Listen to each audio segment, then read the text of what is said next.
this might be a tough decision right now. My team did absolutely garbage. NFL games that were like, whoa. I actually don't Had understand. a lot of mixed feelings. Welcome, Disgruntled. We have another guest here on the League of the Wings. Record on this computer. Recording in progress. Josh is taking a massive shit in the bathroom. All right, whoa, fuck! I said. Would you say that when you started recording? Also, how do you know? Maybe know, he's I just just like thought- on his phone and lazy. I just could hear him in the bathroom, and I just thought it would be funny. But You I can forgot- hear him? Yeah, because it's like the wall's right next to the bathroom. So Well, like music or what? no, it's just he's just using the bathroom. Like I just hear him like fumbling around. I don't even know what he's doing. He's just doing something. Welcome back to League of the Wings episode. You fill this in. You usually know what it is. It's I think 118, episode 118. That's just shot in the dark. Okay. No, it's 116. It's episode this is episode 116 of League of the Wings. And we are about to review or review or recap week 10. Oh Yeah, our week 10 predictions, because we predict every game, and then we'll get into week 11 predictions after I talk about who I think is leading the MVP race. If you haven't tuned into an episode before, I think this episode will get a little spicy because I think that a lot has changed, a lot of movement has occurred in both good and bad ways, depending on who you cheer for. So yeah, let's hop into week 10. This was like a really pivotal week, I feel, for a lot of teams. I think, like we're a couple weeks past the trade deadline now, so it's kind of like confirming or denying at this point, like those last second moves. Did they really like push the bar or push the needle? Who are the real like threats? We're starting to get to a point where like if players aren't coming back from injury now, that's really crucial, or like starting to get injured now, that's really crucial. So yeah, I think these results have a lot more impact than past weeks, I feel. Do you feel the same way? Like this week just marked a really like crucial point in the season? most definitely. I think I may have to sneeze soon, so I may just awkwardly like stop talking. Yeah, I mean, you Like, can also just mute yourself. that is true, but I mean, like, if I just randomly make a face and stop talking, it's probably because I have to sneeze. But yeah, this is a really crucial week because I feel like I don't know. It's week 10. This is like this is definitely the second half of the start of the second half of the season. So it's November, December games are some of the most important games, and for a reason, due to exactly everything you sort of said: injuries, who's playing well, who's not playing well, what trades are working, and it really shows this week because you have some of the big Titans falling, as in Buffalo Bills, and Except not the actual Titans, because they didn't fall. Yeah, I agree. Yeah, but it's also a good point to kind of get these losses out of the way. I would say, because I mean, if we look at recent history, Rams didn't win a single game in November, and they still won the Super Bowl. So it's kind of good to kind of like empty out that kind of those like shitters, those type of games. Just like, get them over with now. That way, you're not kind of unprepared as far as like quality football goes later down the line. Like, I mean, we'll talk about this towards the end because it was the last game of the week. But like Eagles finally had like a chance to play real fourth quarter football when in the past fucking 9 weeks they haven't had that opportunity. So I mean, win or loss, I think it was good that they had it regardless. And I think a lot of these teams are kind of like experiencing similar games where they're like kind of like getting exposed for where they were like weaker and like getting lucky maybe. And this kind of like jumps us off in Carolina, that big win where we said Atlanta would win just because Carolina was one of the weaker teams. Obviously, they went sell mode at the trade deadline. But we also said as soon as we predicted Atlanta that they would lose just because we predicted them. And that seems to be the curse with us for whatever reason, the past 3 seasons of doing this podcast. And that's exactly what happened. I don't think there is exceptional quarterback play by any means from Mariota or PJ Walker. However, I do believe that the run game on the Panthers is really great, and they have a very underrated defense that, for whatever reason, just the old coach was not getting the most out of them. But now we're seeing like the defense really step up. All of a sudden, the offensive line is giving holes for Foreman that they weren't giving to McCaffrey, and DJ Moore is kind of looking a lot better, I would say. Yeah, and it's just really going to show, like, especially that defense, like you just said, with particularly that run defense, because I have Patterson in fantasy and he only got 2.5 points. I didn't really pay attention to this game other than just focusing on Patterson and how he was doing. And that's why I like fantasy, because it makes me pay attention to games that I might not really pay attention to. But PJ Walker I believe he got a high ankle sprain in which Baker Mayfield has to. Yes, Baker Mayfield will now be the starter. Although there are rumors that the team internally would like to see Sam Darnold get a start at some point. As we all know, Baker Mayfield was the starter to start this season and basically resulted in a coach fire. So, yeah, I don't think he is good enough to lead this team to victory, but I don't think Darnold or Walker are either. But at the same time, if the locker room is most comfortable with the quarterback, I guess at that point you just gotta choose that guy. And if the locker room is begging for Darnold, I say give him Darnold. I don't think he's any better, any worse than Mayfield. Yeah, and this is one of the big injuries that impacts later in the season, even though that this is a team that's practically out of playoff contention, but it just goes to show you that an injury late in the season can set up some quarterback mishaps or positional mishaps that are going to be a big impact for the next couple of years, particularly next year, what they're going to do with those three, because those are not the best quarterback, but it's a decent quarterback room. And I feel like there's some value into that, and some of these other teams are having struggling quarterback needs that just need a filler quarterback. So maybe they trade one of them, maybe they rotate them. I'm not quite sure. I'm kind of interesting to see. I really want to see like a team kind of innovate like a quarterback rotation, because I feel like, I don't know, it'll be interesting to see. And I feel like Panthers would be one of the best teams for that experiment. Patriots were doing that a couple of games when Mac Jones was out, and I actually thought they played pretty well, all things considered.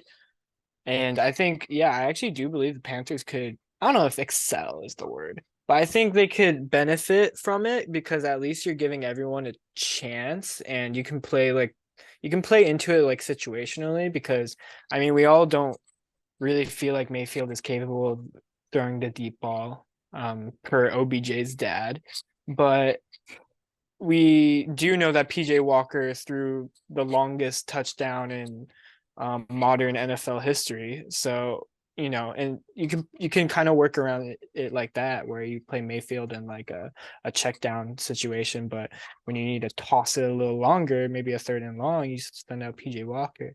And then Sam Darnold can, I don't know, I'm sure he can hand off the ball. So like I think you can play into that. And it's not even just those three. Like, they actually have a very, very interesting quarterback scenario that will come up this offseason when Matt Corral is healthy again, because then they'll have four quarterbacks that I would say are as good as value as anyone else, like as each other at least, because at least Walker and Corral are kind of young and unproven, and they have that X factor. Walker has been there a lot longer. He knows the locker room a little bit better, and then Corral's on his rookie contract, so you're not really like overpaying at any point. I feel like that might be where they kind of lean towards, is just keeping Walker and Corral and letting the other two walk, and maybe draft another quarterback this draft or next draft. I'm not sure. Yeah, that makes sense. Then you get, that's going to be an interesting quarterback room in the next couple of years. But our next game, our first Sunday game of the day, I guess they also start at the same time, but Tampa Bay Buccaneers versus the Seattle Seahawks. Seattle Seahawks Lost by 5. The score was 21-16. Titus guessed this one right. And yeah, this is the first team that the Seahawks kind of had to face, and Geno Smith kind of had to play comeback ball, which we never really seen them do really. I mean, they've had a lot of battles, but I feel like most of their games are battles, like point battles where they have to keep up scoring and keep pace scoring, but they never really were down. Yeah.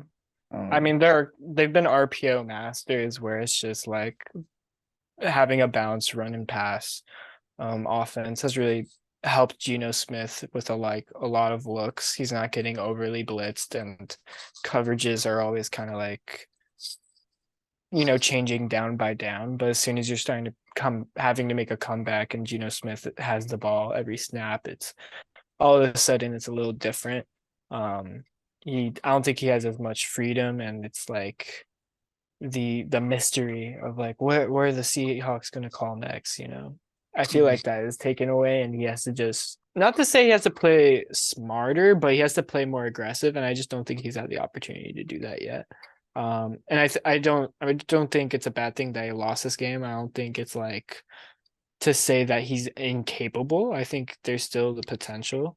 He just hasn't had the opportunity. So I think give it time. We'll see. Yeah. One of the big highlights that I saw from this game was his crazy throw. I think it was towards the end of the game, and it was for like a long third down completion, and he just threw a dime and type coverage to, I forget who it was, but it was just a crazy throw, and I'm like, how the hell was he able to complete that pass? Because I don't know, it was just like, it was on the run also, and it was just like a crazy throw. But it maybe switching over to not the Patriots, the Buccaneers. We've been kind of saying this the past couple weeks, where we kind of are like, is Tom Brady just going to just say fuck it, we ball, and fucking go on this huge ass winning streak? Because brought up a stat last week where I forget which team it was, but they ended the season like 8-0 or something, and that ended up like winning the Super Bowl. I think it was the Buccaneers when they won the Super Bowl. I think Tom Brady won the last 8. They won the last 8, including playoffs. They just went on an 8-game win streak, and I mean, now's the time to start it. You know what I mean? Like, I feel like a lot of teams could still like hit that win streak later, like give it like week 13, week 12, maybe. But obviously, like you're still gonna take it and start sooner. Yeah, I just think like Tom Brady's engagement with the game is a lot better. We saw him very clearly frustrated at the start of the season, and obviously he has personal life things going on and whatever. But then last week we heard his press conference. He seemed to be a lot more happy, I guess, and just like and emphatic and shit. So I think he's just I think he's getting his head back into it, getting his head back into like being the leader of the team, I feel like before he was just playing quarterback, but now he's actually being the leader again. I think there's a huge difference between just being a quarterback and being a leader. I mean, I think you can clearly see that between like Wentz and Heineke, you know what I mean?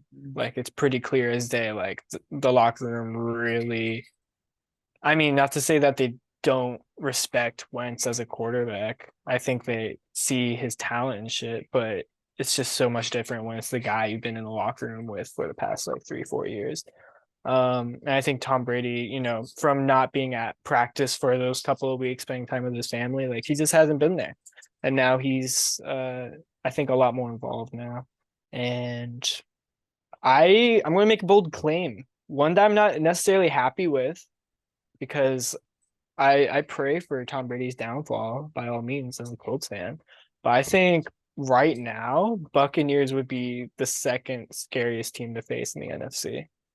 Mm-hmm. I'm not really scared of the Cowboys as much. I feel like their defense has kind of taken a hit this past couple of weeks, maybe like a month now, where they just haven't been as dominant as they started the season as. 49ers are kind of shaky. They had to make a comeback against the Chargers. They just, I don't know, like on both sides of the ball, I think they have some struggles. And then there's the Vikings, which I mean, they're not even like favorites to win their fucking game at home next week. So I feel like across the NFL, there's not really a lot of confidence that the Vikings current dominance is sustainable. I feel like the Buccaneers are only going up, right? Past two games. So I would say they're the second scariest team to kind of run into right now. I don't know how you feel about that, but I was just about to say that I agree because like I don't all those teams that you just listed, they don't scare me. And I feel like it's kind of I don't know how much effect this is on the Eagles with kind of how the Vikings, our perception of the Vikings of like them not really not a lot of people are thinking that this dominance is sustainable. And I wonder how many people are thinking that with the Eagles, like this dominance is not sustainable. And I feel like we've been kind of saying that with kind of the teams they've been beating, but I feel like I don't know, we're just in a lot better shape than the Vikings are. For some reason, I feel like we have more pieces, even though all of our pieces are getting injured right now, which fucking sucks. But hopefully they can come back. But that's a conversation for later on, in this podcast. But yeah, I don't know. Vikings just don't seem to be complete, and also to go back to Tom Brady, he's getting sued. So he is? Yeah, that's a plus. For And what? Class action crypto lawsuit, What among does that other. mean? Huh? What does that mean? The class action suit was filed against FTX founder Sam Bankman-Fried and a number of Oh, celebrities right. who Because endorsed. of their involvement with it, yeah. So other celebrities' names are Stephen Curry, Shaq, and the tennis player. See, this is why I was never on the cryptocurrency train, man. I feel like it's a dangerous game, obviously. I mean, it's extreme highs and all that shit, right? It's like fucking when we were trying to do those short-term investments, that one like point a couple of years ago. Do you remember that? Yeah, Fucking GameStop to the moon and whatever bullshit. Um, that's so crazy, dude. like that's isn't Yeah, that I just crazy? I feel like it was always a scam. It was just like celebrities were felt like they could get involved and not be taken accountable for it, but it's not how it goes, man. Yeah.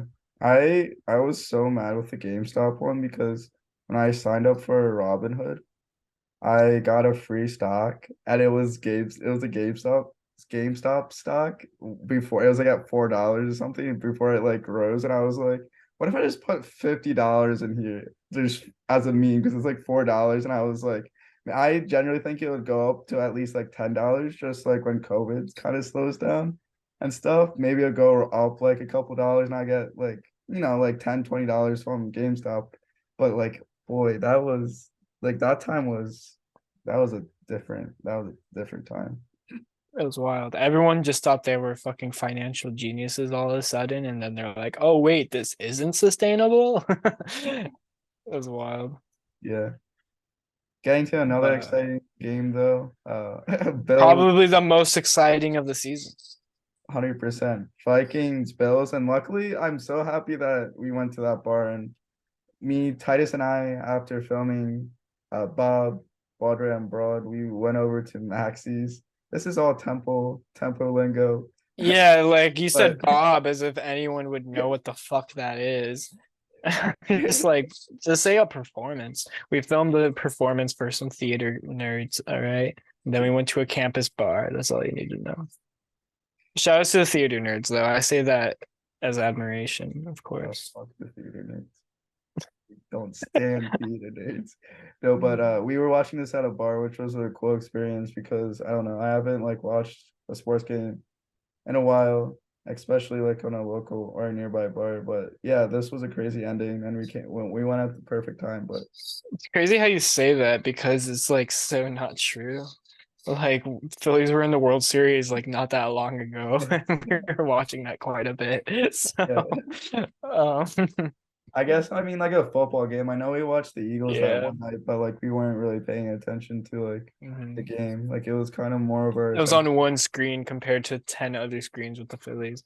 And Yeah, honestly, I'm gonna say it, there should have been at least two screens with the Eagles on. Like, come on. Yeah, It's a like primetime Eagles game. I don't care if the Phillies are in the World Series. Like, sure, give them most of the screens, but like, why only one Eagles screen? That's kind of crazy. I agree. And where I was standing, there was a post that was just in my way. I'm like, bro, this fucking Yeah, we sucks. were in the worst spot to watch it. I fucking pulled out Twitch. I was watching it on there, and it was early. Like, I was spoiling the game to people, and that happened during the recent Eagles game too, because I was like watching it on my TV, but then I was in a Twitch live stream of a bunch of people like reacting to it, like Mango and stuff like that, and there because yeah, I think he just wanted to live stream his reactions or whatever, which he never really does. But anyways, that's beside the point. And I just like kept typing in chat. I was like, ah, fuck, I can't believe that fumble. And everyone was like, what are you talking about? And they're like, oh my God, amazing catch. Oh my God, we love what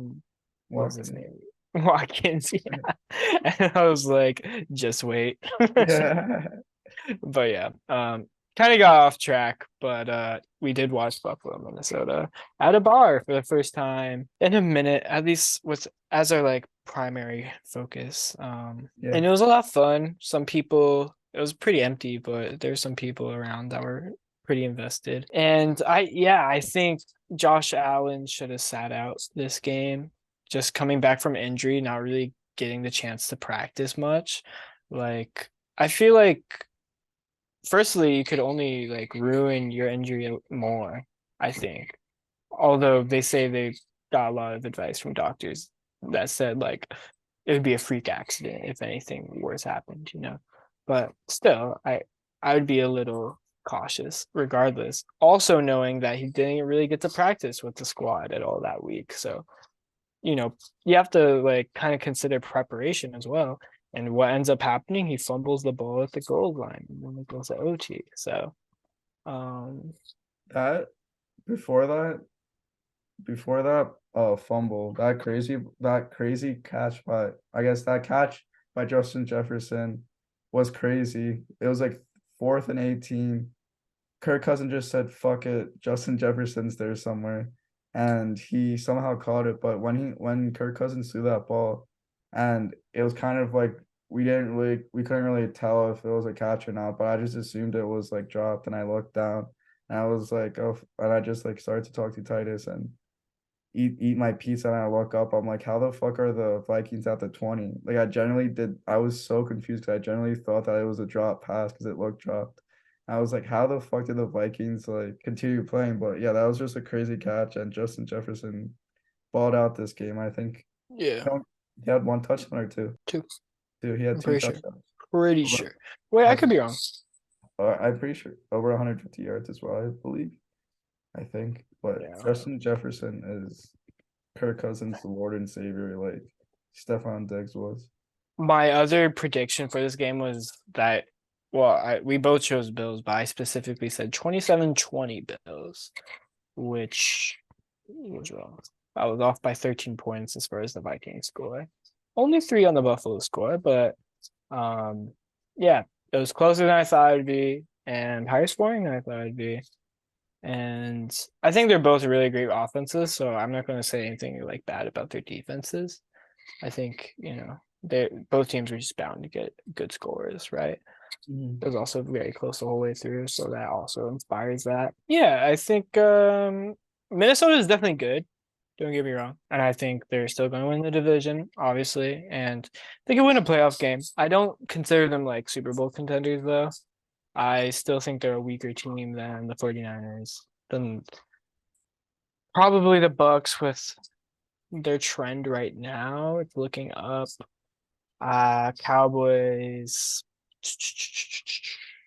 Who else is in? Seahawks, actually, I would say Seahawks. Do you feel like I'm missing anyone? I don't know. I think that's about it, right? Yeah. Yeah. I think there's quite a lot of NFC teams that I would still have over the Vikings, despite them being second in the NFC. So yeah. Gonna have a downfall and lose like 5 games. They remind me of the Cardinals last year. I don't know why. Yeah, they could, but I think realistically what will happen is they lose a couple more soon. And then just end the season with maybe like a 4 or 5 loss season, and then they just kind of underperform in the playoffs. And then next season they end with like 7-8 losses. Yeah. Yeah. You know what's scary? This reminds me of how the Eagles started in 2017. They went 1-1 to start the season, and then they went on a 9-game winning streak, improved to 10-1, and then they lost a couple, and then they ended up being 13-3 to end the season. Maybe. They're gonna go One thing I will say though is did not expect the Bills to have 3 losses at this point in the season. They were looking to have the easiest schedule in the entire league. Yeah. And what was my prediction for them? Still possible. 4 losses. Still possible. Just not as likely as I once thought. Yeah. Looks like Eagles are playing some pretty tough teams. Yeah. Yeah. If that's what you want to cope with, sure.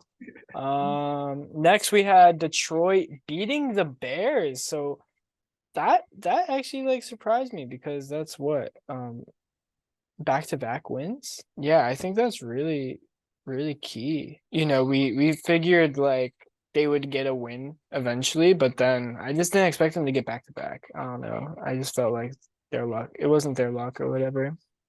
But I think they're turning it around. Maybe they go. I mean, how many games do they have left? I'm trying to think. I guess they have 8. I can see them going 4-4. Why not? I can see it too. They had a crazy comeback. They do have to play the Bills soon. So they have to play the Giants, Bills, Jags, Vikings, Jets, Panthers, Bears, Packers. I can see 4-4. I can see that too.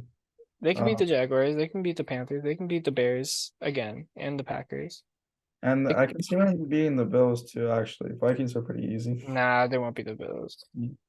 They can beat the Vikings. They can beat the Giants. Maybe Jets. Jets. Jets. I'm so mad that I wasn't able to pick up the Jets in fantasy. Did you pick them up? All me, baby. Yeah. Hey, you can take the Broncos now. That is true. Oh wait, that's good. I picked up Washington for some reason. Because they're playing Houston this week, and I'm okay. No, yeah. Always take the team that plays Houston. I'm a fan of that. I think the Lions were down 17 points, I believe. 17 or 14. I kind of forget. They had a pick 6 that kind of started it off, and yeah, from there it just was downhill for the Bears. Justin Fields, he's crazy. What, another 150 rushing yard performance? Like, he got 40 points in fantasy. He has 25 points, 40 points in back-to-back games. It's like back-to-back games, but it's crazy. Yeah, I think it will prove to be a very impressive streak that I could see going for a couple more games. But I think at some point defenses are kind of going to be able to expose it because I still don't think the talent around him is good enough to balance it out. I just think it's one of those like game streaks where he just looks super dominant, but he'll have to face a defense at some point that kind of just like gets him knocked on his ass and then it kind of takes a turn from there. You know what I mean? Like, I think it's not sustainable, but it's still going to be very fruitful while it lasts for the fantasy owners. And I also just think it's a good sign in general because we really didn't see him overcoming those talent issues in Chicago for a long time. And now he's starting to, and it's like, okay, now we can see like what he could realistically do when you do bring in the talent, hopefully in upcoming drafts, unless they're idiots. I don't really have a lot of confidence in their general manager, if I'm being honest, but we will see. Yeah, it's gonna be an interesting next couple of weeks for sure. For sure. But our next game is Tennessee Titans versus Denver Broncos.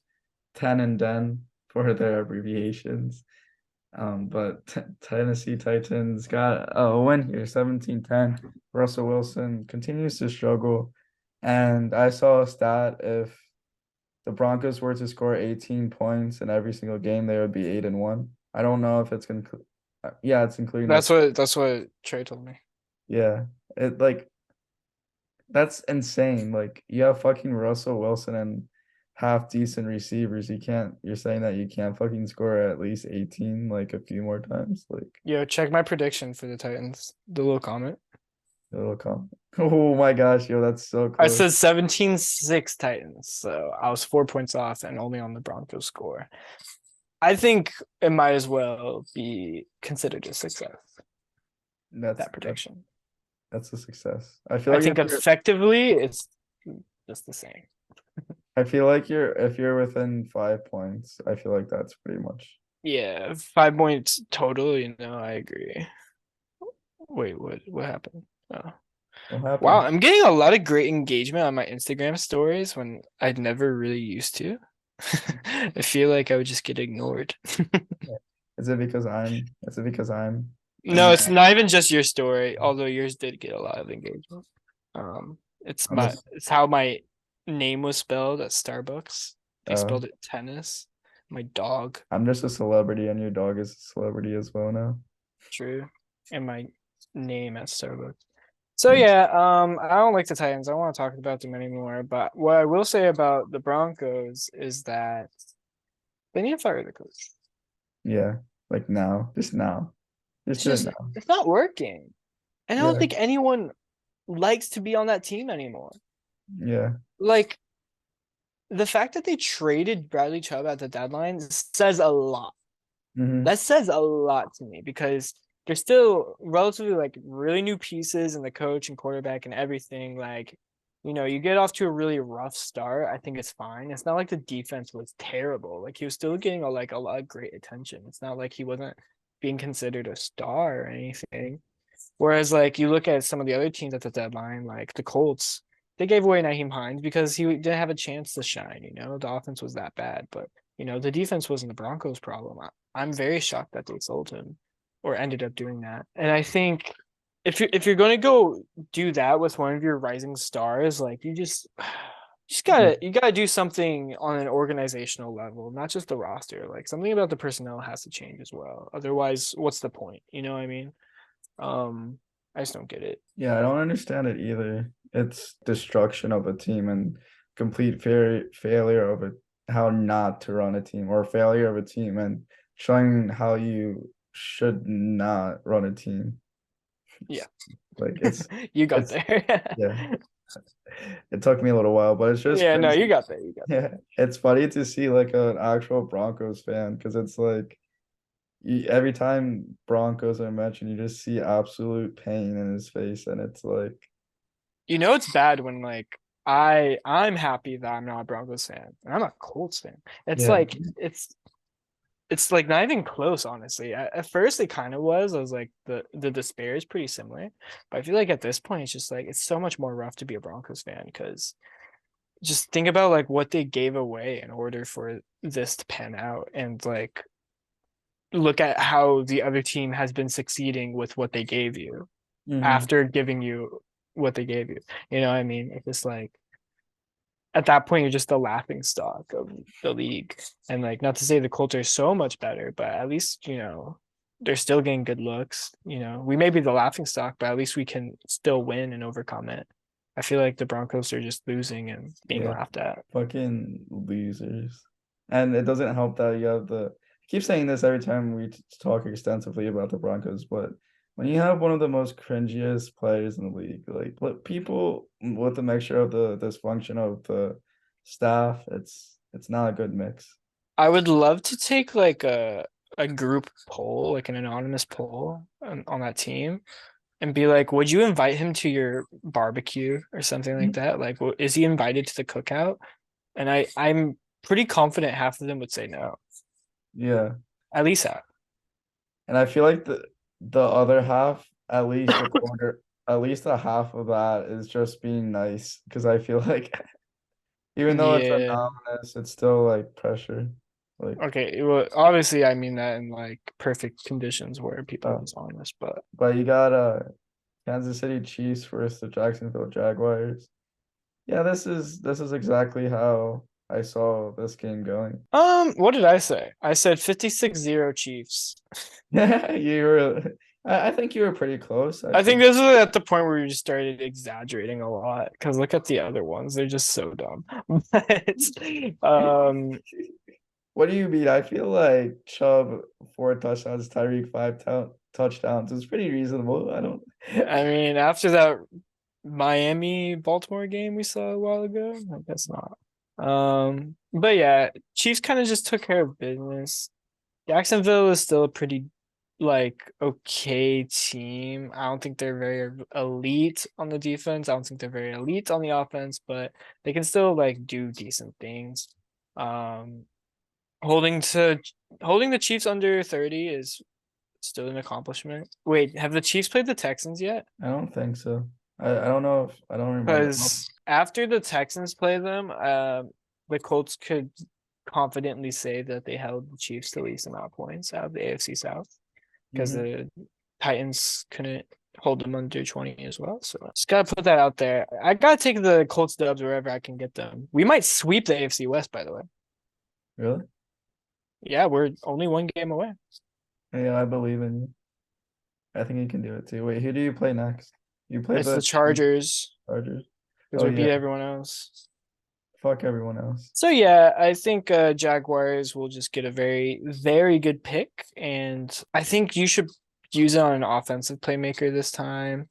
Obviously they use their number one pick for a defensive guy, and I'm not gonna call him a bust or anything. I just haven't heard his name called too much, but you know, maybe eventually. I would really like to see them like pair Trevor Lawrence up with someone that could be like potentially elite and not in free agency where they fucking give Christian Kirk a bag. Like I want to see like a young guy. The new Devontae Smith. Let's see who is let's look at Tankathon. What do they got? Is that an actual yeah.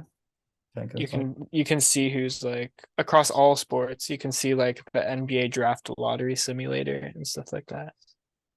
It's a really great resource if you're curious about your team tanking and shit. I wonder if the Eagles are tanking this year.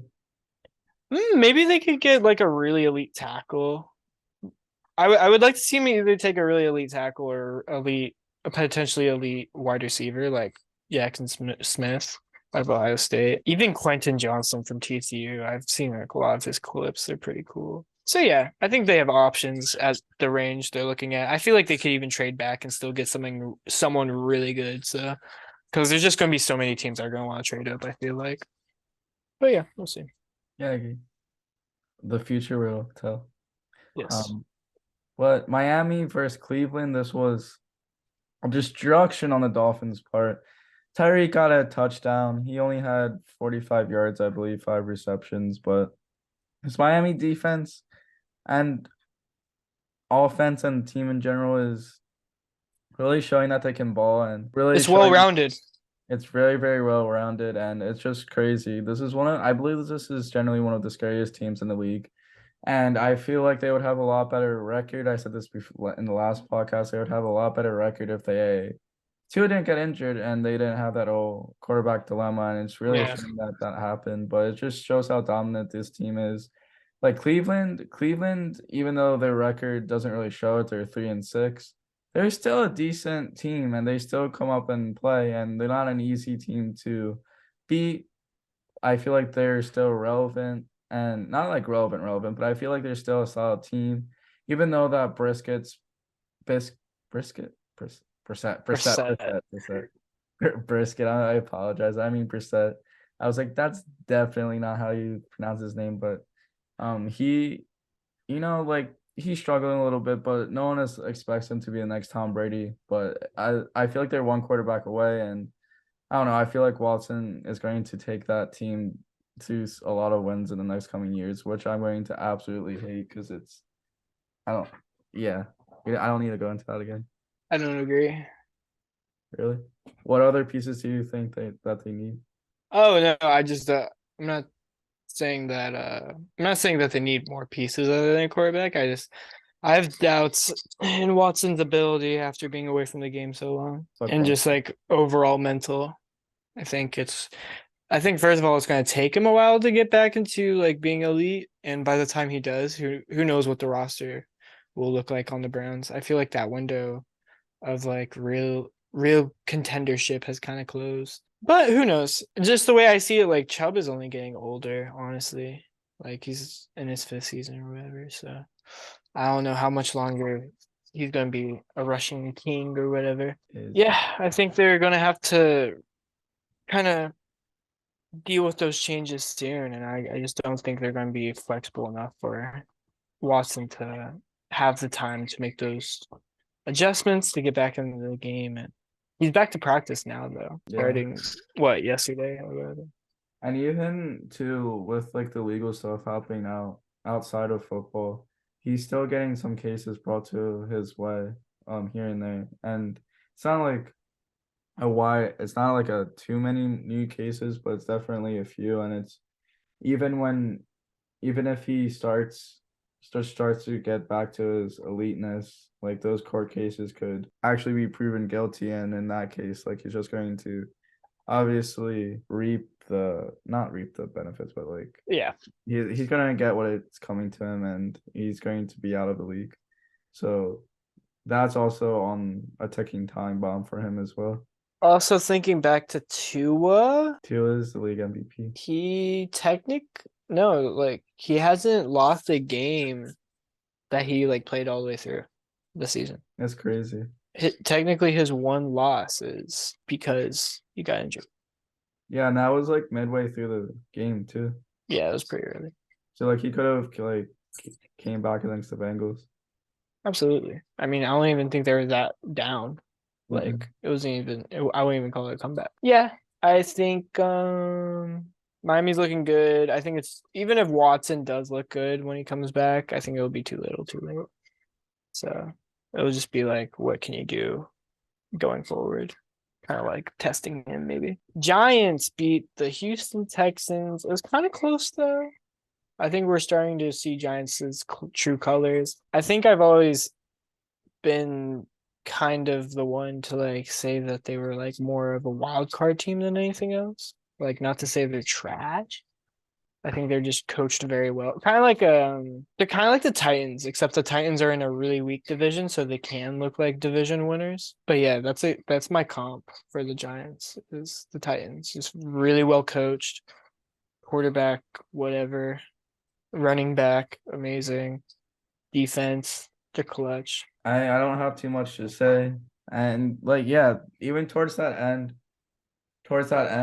Houston was able to drive down the field a couple times and score a field goal. And if Houston wasn't trying to tank and was actually trying to play, or not actually trying to play, but it actually had like a better roster around them, I believe that they could have came back against the Giants and would have won. Like if it was Miami, the Eagles, Buffalo, Seahawks, any slightly better like opponents, I feel like they would have came back. And yeah, Giants. You said Daniel Jones 250 rushing yards. Yeah, he was kind of close. There you have it. That prediction was way off, but yeah, like you said earlier, this is where we kind of just started to say shit to say shit. I mean, so these isn't even a football stat. We'll get to that one. New Orleans lost to Pittsburgh. I was actually very surprised by this, even though you predicted this. Tell me why. How'd you know the Pittsburgh Steelers were going to beat the New Orleans Saints on this fateful day?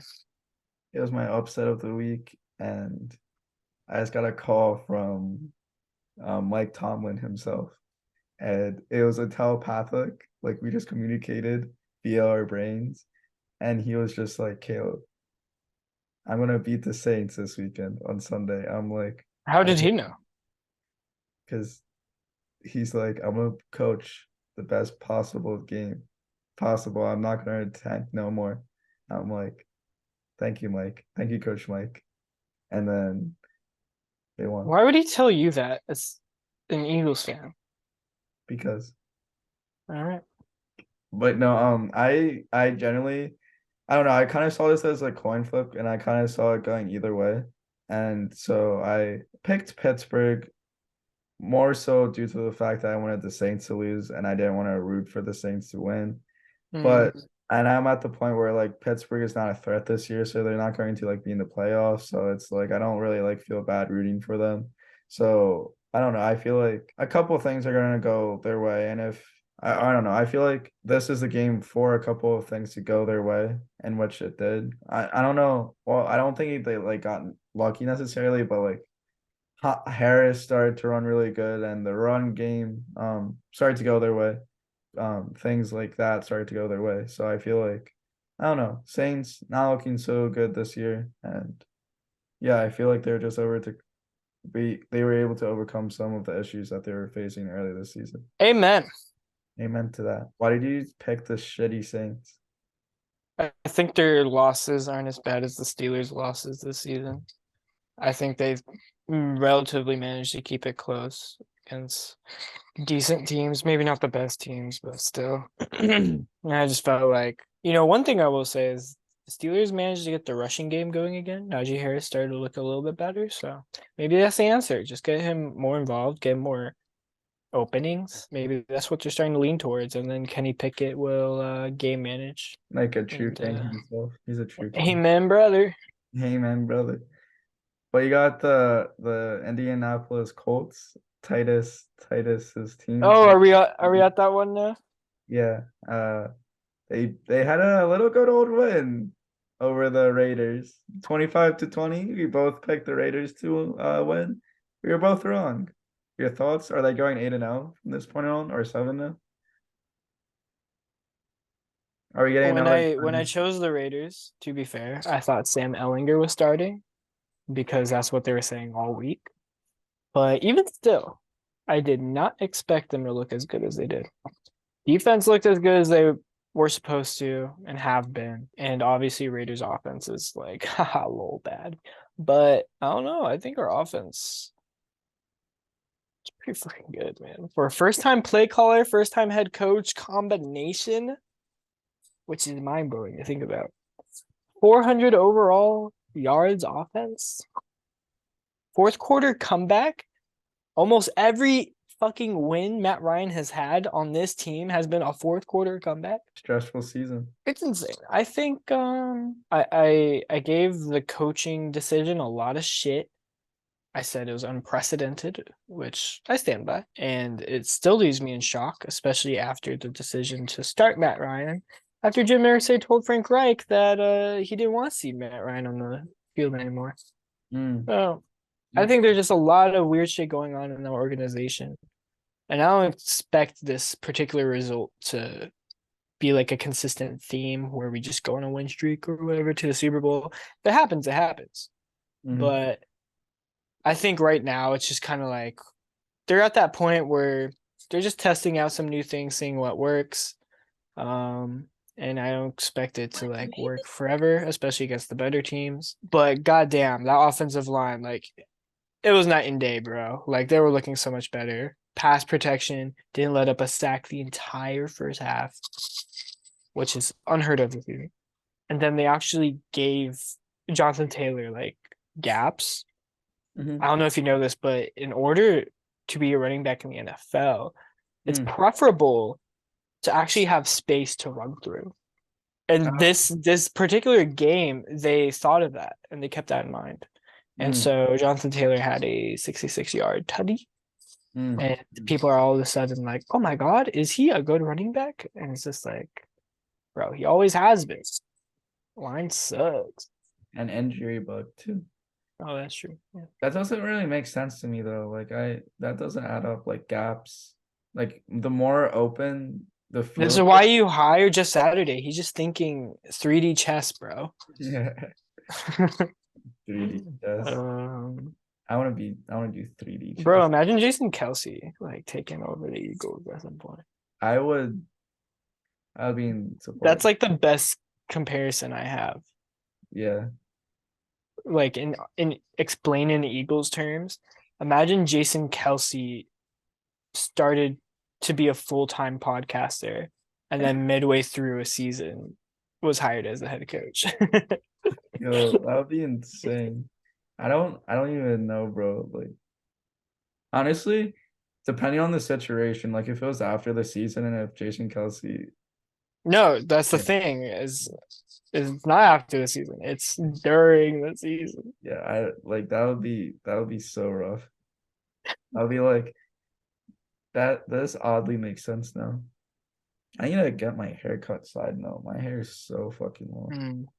It looks fine, man. So long, but yeah. I think to finish it off. Sorry to cut you off, but no, stop cutting me off. I think the Colts will be a respectable team again. because I feel like the confidence of the locker room is kind of getting back, and they realize now it's like, oh shit, our jobs are on the line. Like, we just got our fucking coach fired, bro. Like, this is like the real deal. We gotta get our shit together. I kind of feel like that's the main thing that's going on. Like, as much as I love Jeff Saturday and want to believe he just like is such an influence on this team, I think he just really just brought a reality check, and that's all it really was. It was just like, oh fuck, our jobs are on the line.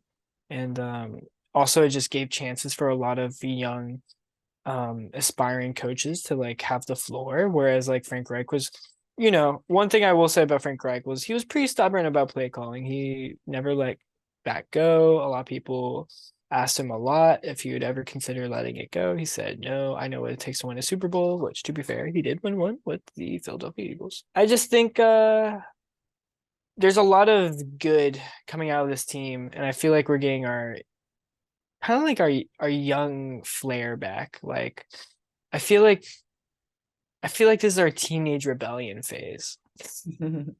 That's what it feels like. It's just like, fuck it, we ball. It's not about work anymore. It's just like, fuck it. We're angry kids that are tired of the status quo. So we're just gonna go crazy, bro. Crazy, bro. Crazy. Is it sustainable? We'll see. Maybe they'll end up having a midlife crisis, but maybe we're past that. Who knows? Matt Ryan just pulls up in a Lamborghini. I feel like this team is just way too unpredictable to actually like give any clarity. Like, okay, this is where the team's headed. Like, I don't know, bro. Like, it's too much is happening. I can't keep up. I'm just like along for the ride. Like, win or lose, I'm going to be happy. Honest to God.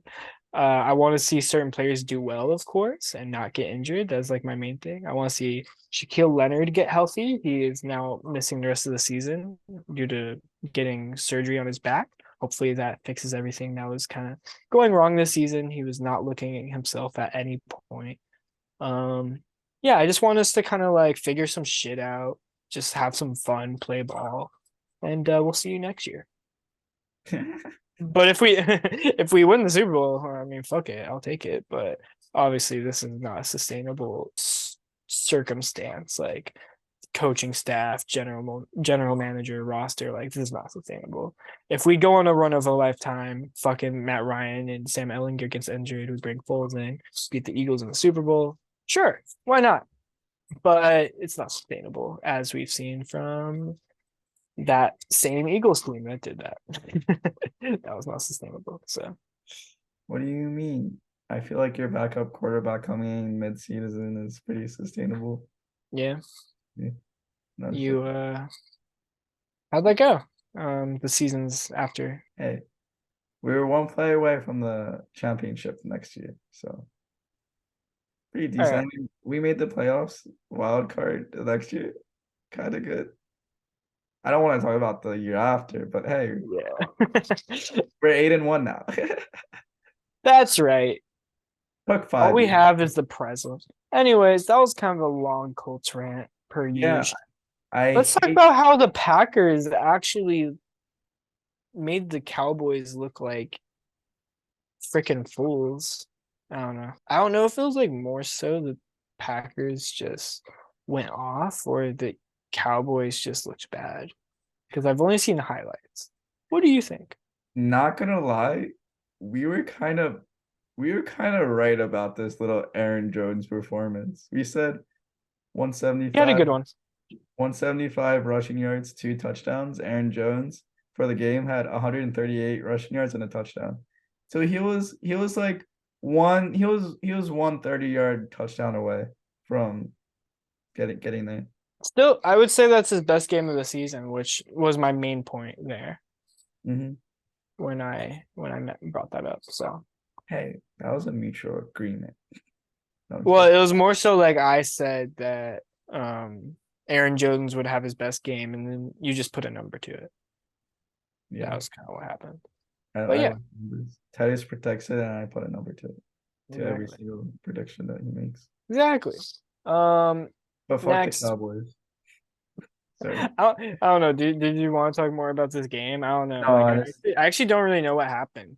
I know Christian Watson went off, but he had like 3 catches. Yeah. So it was just kind of like a Gabe Davis performance, but No, I just wanted to say fuck Dallas, and Aaron Rodgers is the Cowboys' dad. yeah, what is with that? Like, how does that always happen? I don't What is it about Green Bay? I love that Aaron Rodgers hates the Cowboys. I mean, who doesn't though? Like, I feel like it's pretty common. That is true. But we can move on to Arizona Cardinals versus the LA Rams, and boy oh boy are the Rams decimated with injuries now. Like Matthew Stafford didn't play. Cooper Kupp got a high sprain or a high sprain ankle. Yeah, I don't think I said that correctly. That didn't sound correct out of my mouth. But what Caleb's trying to say is the Rams are missing the playoffs after winning the Super Bowl with essentially the same roster except left tackle and wide receiver 2. Yeah, so I don't know, man. Like, this is exactly what I predicted, and this is exactly that. Not this game in particular, but just how they are going to perform. I don't forget what record did I have them going. I had them going You had them going pretty well. I remember. 10-7, 10-7, which I don't think is going to happen anymore. I think they're going to do worse, but nonetheless, they're going to lose in the playoffs. Oh, you think they're still gonna make playoffs? Hmm? You think they're still gonna make it? No. Oh, No, I said lose in the playoffs. Oh no, might be my bait. I think they're just going to lose out. All right. I got distracted because Trey's being a fucking loud ass. He's like, oh my god, I saw a big raccoon. It's like, bitch, we're filming. You would go around just to say that. That's funny. Yeah. Yo, we're filming a podcast. remember when he was like, Heineke actually had a good game. Bro, everyone that shit killed me, bro. Bro, I was so pissed, and everyone just like started to insult him, and it was so funny. I was like, Heineke went off, 0 touchdowns, 1 interception, 1 fumble. Is he the king? Like, bro, you don't say that with Eagle fans in a group chat after they just lost. You don't say that fucking shit, especially to the guy who did absolutely fucking nothing. Especially when it's just so like clearly wrong. Yeah, like he did not. It was a rushing effort for the most part, and then he sold a foul essentially, which I still believe was a deserving flag, but at the same time his celebration was just so dumb. like, yeah, like you fucking did like that was his play of the game, honestly. That's so sad when the play of the game is you drawing a foul. And also, I mean, I guess he not made McLaren look good, but he didn't stop McLaren from looking good. Is more the vocab. Yeah. We're talking about the wrong game, but still, we're one game away from it anyways, whatever. Yeah, I don't have anything else to say with the Rams, and I don't know if Murray probably went 40-2 or 40-3 in COD. I'm pretty sure. I'll check his Twitch stream. Does he actually Twitch? He does. Not a lot, but maybe a lot. How long does he stream for? I don't know. I don't stick around. Come on. What do you think I'm doing with my spare time? Just watching Kyler Murray for 8 hours? Yes. Play COD of all games. Yes. You know I don't care. Yeah, you do. You're the biggest COD fan ever. Remember that one time that you played a match? Did I? I don't even know. Okay. San Francisco first, LA Chargers, LAC. San Francisco won. We both predicted it. But Chargers did start off pretty solid. They were up. I won't say big, but convincingly. To start the game, and kind of just fumbled the bag. But to be fair, their 2 best wide receivers are out. I think Palmer still has a chance to be good. It's just like he's a young guy and the chemistry isn't there yet. But yeah, against a very good team, which the 49ers are, it's just like, yeah, you can't slip up against them. And Eckler wasn't really getting going that well. So I feel like there's just some offensive mishaps overall, but not anything to fear too much. I think Chargers can still bring it back this season, maybe get a playoff win. It really depends. Depends a lot on those young guys stepping up in Los Angeles. Yes, sir. Yes, sir. Then you got the Philadelphia Eagles. I don't want to spend too much time on this. Oh, fuck. I still have to make an Eagles reaction video. I didn't. You Yo, didn't make a reaction video? oh, I forgot about that. Fuck. I have to make that right after this podcast because that's the first time that I've ever waited this long for it in 8 years. When was the 8 years? In 8 You've years. never missed a reaction video? I never missed a reaction video. I have to make it right after this. Oh, tonight's gonna be such a long night, bro. Nice. But besides the point, oh, what I could do is probably just cut. All right, I'm probably just gonna cut this into a reaction video. This is my reaction video and my podcast reaction video. But I feel like I still talk reaction videos.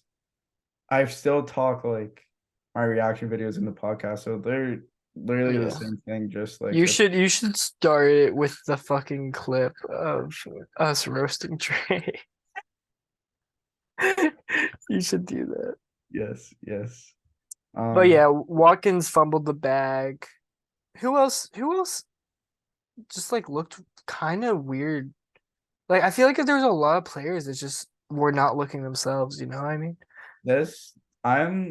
I'm very frustrated with this loss due to the fact that we were shooting our like selves in the foot in this game because the mistakes that we were making, especially offensively, were not mistakes that we normally make. Like we had 3 turnovers in which one of the turnovers was kind of weird because it was literally in AJ Brown's hand, and then like he kind of went back and it literally he just put it in the defender's hands basically.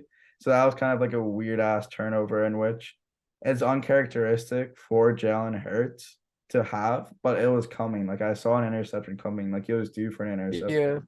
Yeah. I think he had 127 attempts since his last interception. So I'm like, okay, that makes sense. But the 2 fumbles in the fourth quarter, we shot ourselves in the foot. Well, okay. The only turnover out of this game that was really bad was the Watkins fumble. That was that bad. was like he should have just stayed down. Yeah, stay down. Pull a T.Y. Hilton, bro. Just stay down. Like I feel like if he would have just stayed down, we would have won the game. And I feel like, or at least just hold on to the ball a lot tighter. That's gonna get him. Like that's if he does. That's the type of shit that gets you cut. And I just feel like that was our only like bad luck, and I feel like that rarely happens. That type of fumble. I feel like that's not gonna happen throughout the rest of the season. And then you got the Dallas Goedert intercept or Dallas Goedert. Oh yeah, that was in which like that was such an obvious face mask, and there was like this argument where the refs were probably just not in position, but there's literally a picture of a ref looking direct, have the most clearest view of all time of the face mask, and I just don't understand how they don't see it. That's like some betting type cheating type shit. Like that's one of the most obvious face masks that I've seen of all time, and the only one that's worse was I believe it was a few years ago. It was the Eagles against the Panthers, I believe.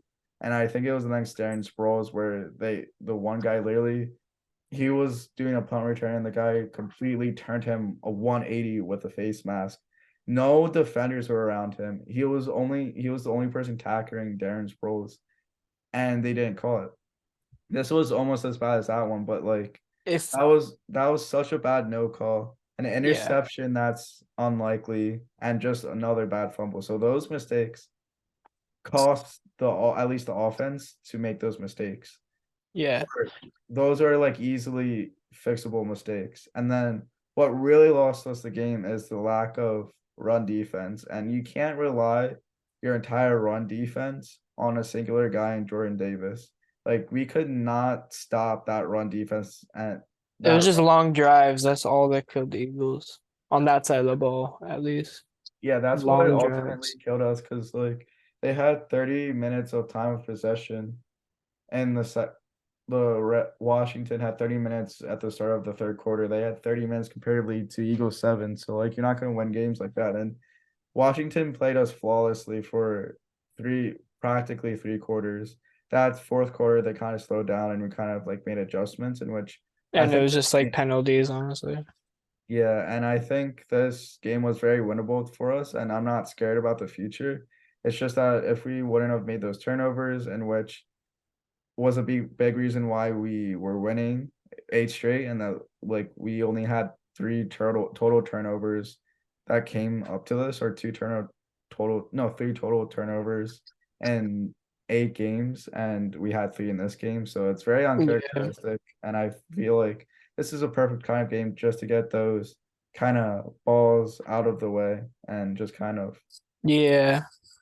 I think you should be able to review or challenge a no call if it results in a turnover. Because if you do it for scoring plays, I feel like there's other pivotal points of the game that are just as important as scoring, like on your last drive, for example, where the other team is just going to get it back and run it or like kneel.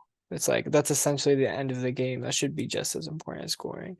You should be able to challenge, or refs should be able to just like straight up review those. I don't understand why that's not a thing, especially like with the whole idea that like, oh, we have like fucking 8 refs on a fucking field and yet we can't always be in position. It's like at that point, like, just review shit.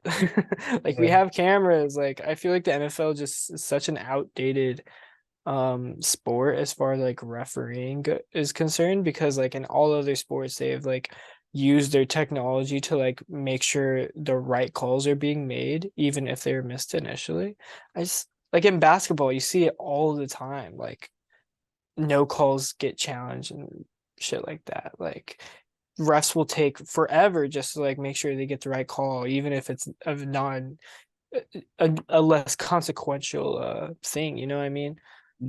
I don't understand why the NFL is so weird about it. I guess it's like ratings. No one wants to sit around waiting for a call to be made, I guess. But I feel like the integrity of the game is just ruined this way.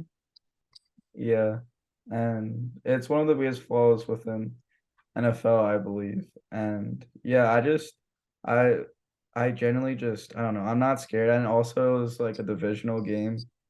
One we were due to lose eventually. Like we won 8 straight, and we were due to lose. Secondly, we were due to lose against Washington. We won 5 straight against Washington. 3, it was a divisional game, and 4 stupid mistakes cost us, in which our biggest major glaring thing that we need to work on is that run defense. If we just focus on that, I feel like, in which we did add another player off of waivers, I believe, from the San Diego Chargers, in which he's a big defensive tackle. He's a 13-year vet. I forget his name, but if he's able to come up and do well, we just need to focus on that area, and I feel like we can be really strong because that offense didn't have much time on the field. And so if they weren't able to control the game like they usually do, because they're usually the person that has a lot of time of possession. So, I'm not really scared. And yeah, that's my final form of thoughts. Nice. Yeah, that's all of week 10. Get into the MVP race, shall we? No. Okay. We're gonna actually skip it for this week. Yeah, you're actually fired. So hello, darkness, my old friend. yeah. I've come to talk to you again. All right. So lots of movement. All right. Can you hear them outside? Yeah, I can hear. What's going on? Wait, what? I don't even know what's going on. They're just like talking. Brendan just came home, but I'm gonna mute it so that they don't fucking be noisy. Cool. MVP race, right? Lots of movement. I brought someone back to represent my favorite defensive player so far. and he's off the Vikings because the Vikings are on a rampage. Great team with a lot of great people in the right positions. I think the quarterback is a fucking meme, but everywhere else, I think they have really great talent, and therefore they deserve the recognition. They're carrying. Zadarius Smith, he's first in tackles for loss, tied second in sacks, and he's 4 pass deflections. I think this is a really great stat line overall, or like rankings wise, because it really just shows like at multiple levels, this guy is doing a really great job. He is pass rushing, he's run stopping, and he can even do some pass coverage, which is really impressive for a lineman. Whenever you're able to do that, I think that's really important. It just shows overall awareness. He's a smart guy, physically a beast. And I'm really excited to see him going forward, to see what more he can do, and potentially take Defensive Player of the Year. I think it's still up for grabs. I don't think anyone's like running away with it. A lot of people were really high on Micah Parsons. I feel like he's kind of taken a hit recently as far as that campaign goes. Obviously, we can get it back rolling eventually, maybe as soon as this week. But right now, I'm high on Zadarius Smith, man. I think he does not get enough credit. Wide receiver, though, my wide receiver MVP right now is not Tyreek Hill for once. Crazy. For once, it has changed from Tyreek Hill. I think I've had him past, let's see, 1, 2, 3, 4 weeks. And I'm bringing it back to a guy who I had on here earlier in the season, Justin Jefferson. And I didn't think it'd get to this point. I thought it'd be Tyreek Hill for the rest of the season because Tyreek Hill was on pace to break Calvin Johnson's record with over 2,000 receiving yards. But guess what? Justin Jefferson just had a monster game, and now he is on pace to beat Calvin Johnson's record with 2,000 receiving yards. And it's really not impossible at this point that both of them could do it. They could. Both of them have the opportunity now. And I think that's insane. So yeah, Justin Jefferson is first in receiving yards per game. I just stress per game because technically Tyreek Hill has the most yards overall, but he has a game over Justin Jefferson played due to like bye weeks. And Justin Jefferson is also 4th in yards after the catch, which I think is really impressive when you consider where Justin Jefferson is typically catching the ball, which is deeper down the field than say like tight ends like Goddard or running backs like Eckler, who do really great job with yards after the catch because of where they're getting the ball, and then those checkdowns that can go a long way, right? Justin Jefferson is 4th in yards after catch with an average depth of target that is a lot farther than even some of the best wide receivers like Cooper Kupp and stuff like that. So I think that's very important to note. And my favorite stat, though, for Justin Jefferson is that he accounts for 44% of the Vikings' total receiving yards. Damn. For reference, Tyreek Hill, 38% of Dolphins. Cooper Kupp, 38% of the Rams. Stephon Diggs, 36% of the Bills. Devontae Adams, 36% of the Raiders. He basically has 6% more than the other elite wide receivers, 6% or more, that is. So yeah, it's near half of the Vikings' total receiving yards, with still respectable talent there. I'm sorry to interrupt you, but I'm gonna be right back, and I'm gonna grab a drink because my throat is sore. I'm sorry for interrupting.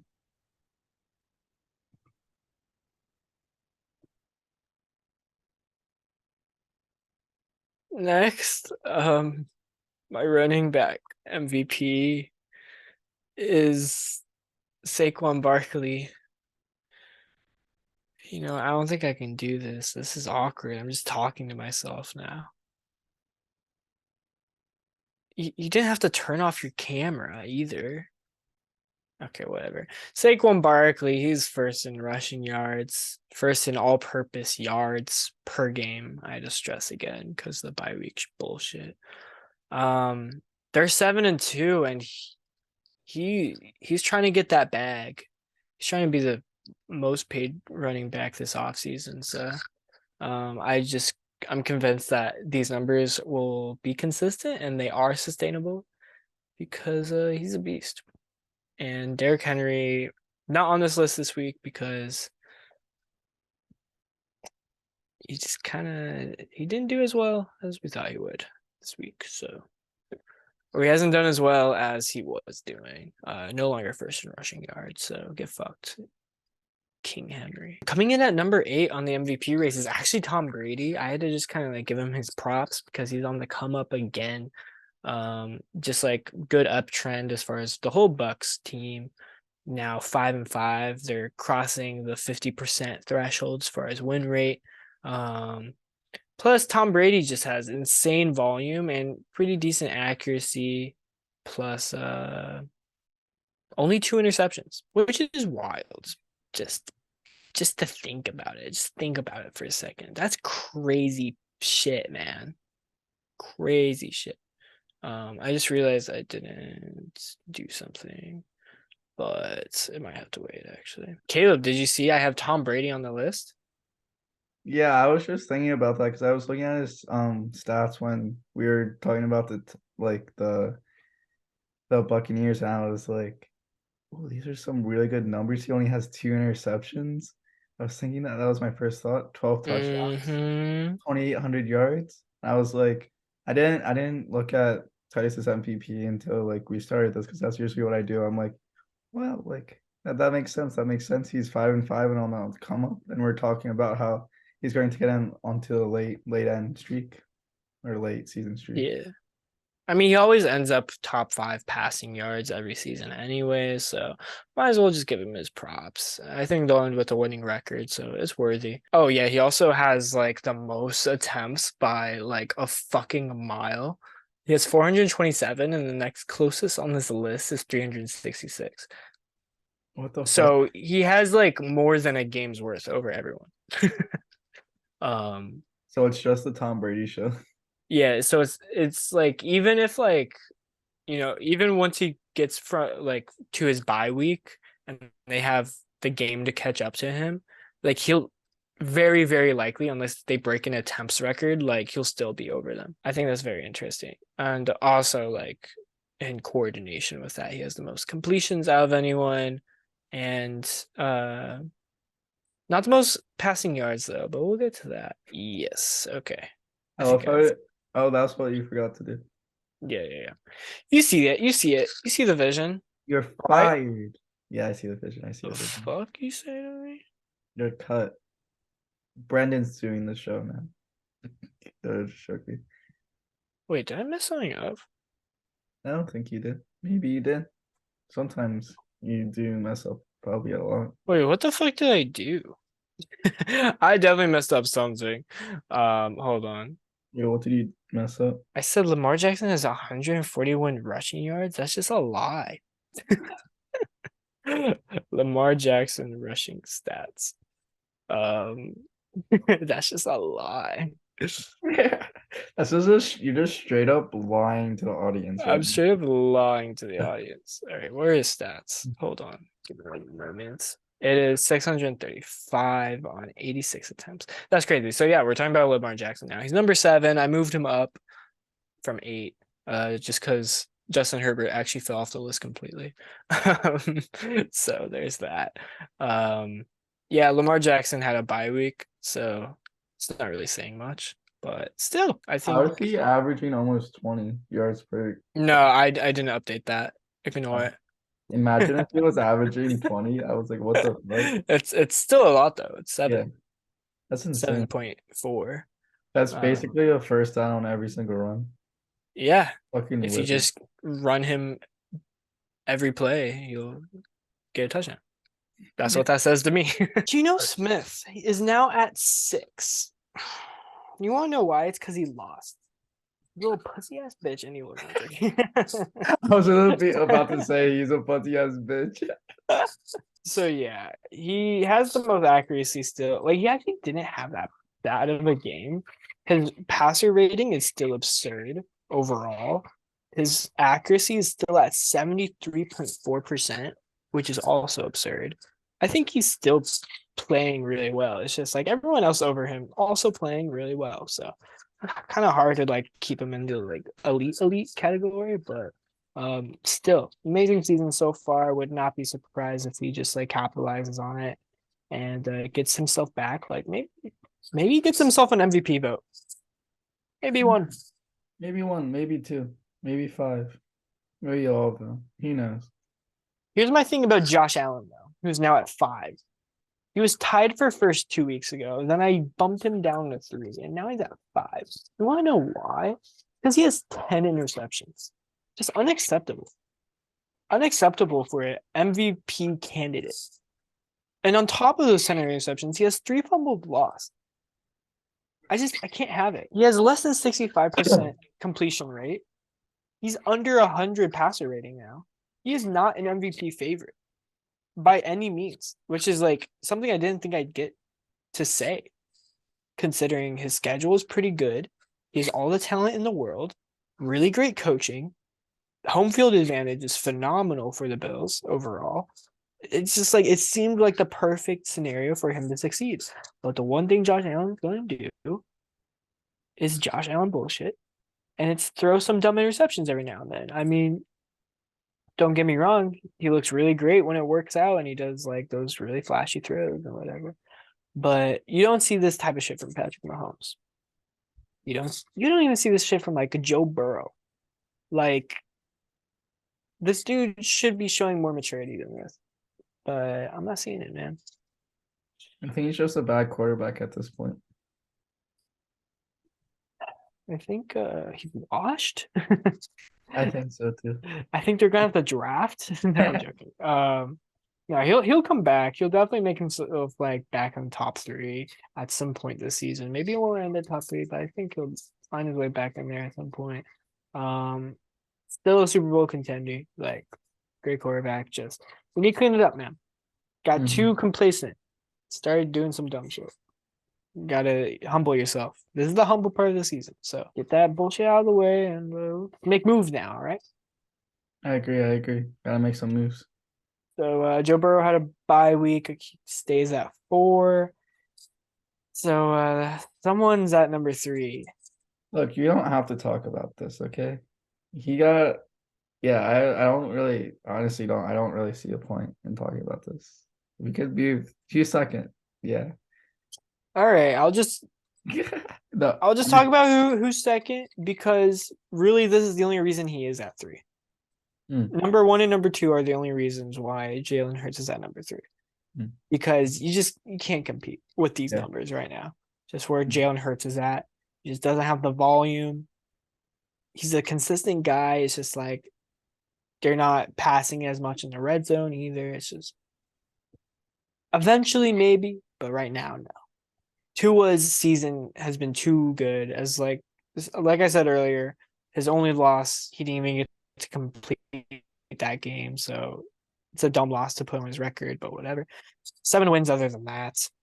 He, is basically up there with all the other quarterback stats on this list, despite being down 1 or 2 games, depending on who has had a bye week. He has only thrown 3 interceptions per his 18 touchdowns. His passer rating is most of anyone, with 118.4. He's taken the least amount of sacks. He hasn't fumbled.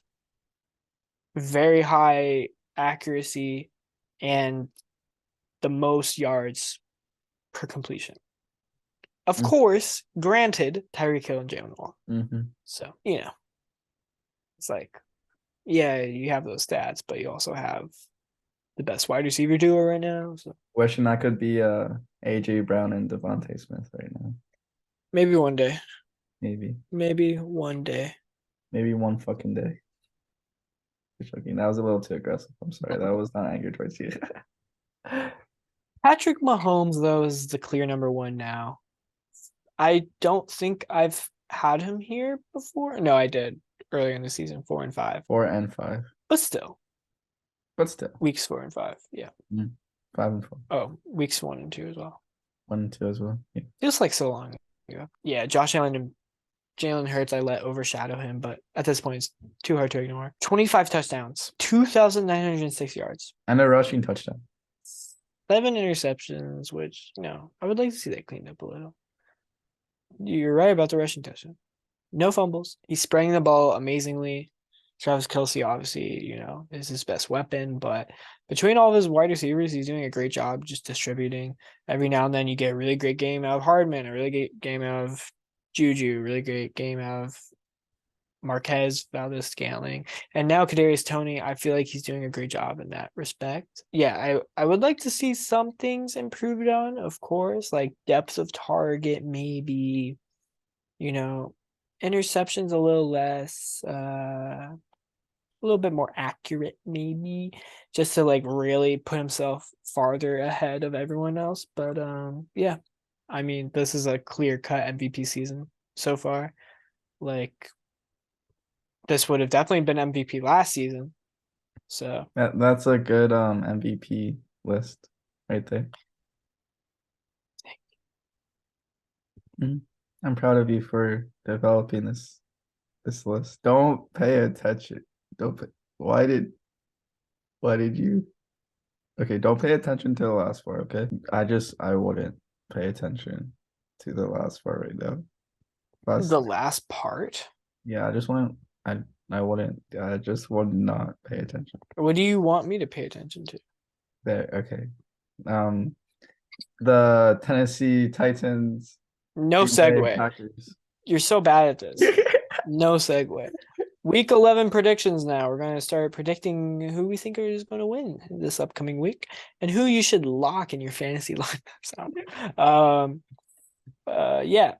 You say Tennessee Titans, who are 6-3, over the 4-6 Green Bay Packers when it's Lambeau Field at home. In the cold too. It will be very cold. It's starting to get to that point where, I mean, I think Buffalo is expected to have 6 feet of snow. Their fucking running backs aren't even that tall. So, like, we're getting to that point. All right. They should have LaShawn McCoy. LaShawn McCoy is the best no running back in the entire fucking league. I guess he's not. No, not until this upcoming week when Nyheim Hines rushes for 400. Yeah. Including returns, of course.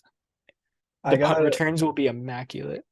Immaculate. Moist meter, high altitude. But that's not the game we're talking about. We're talking about Green Bay, Tennessee Titans, where Derrick Henry could look really great. But on the other side of the ball, I would say Green Bay also has a really great run offense with the mix of Aaron Jones and AJ Dillon. Obviously, neither of them being Derrick Henry. But I think Green Bay defense is still talented enough to contain Derrick Henry. And Ryan Tannehill is no threat. I agree. Tannehill is no threat whatsoever. So I have Green Bay.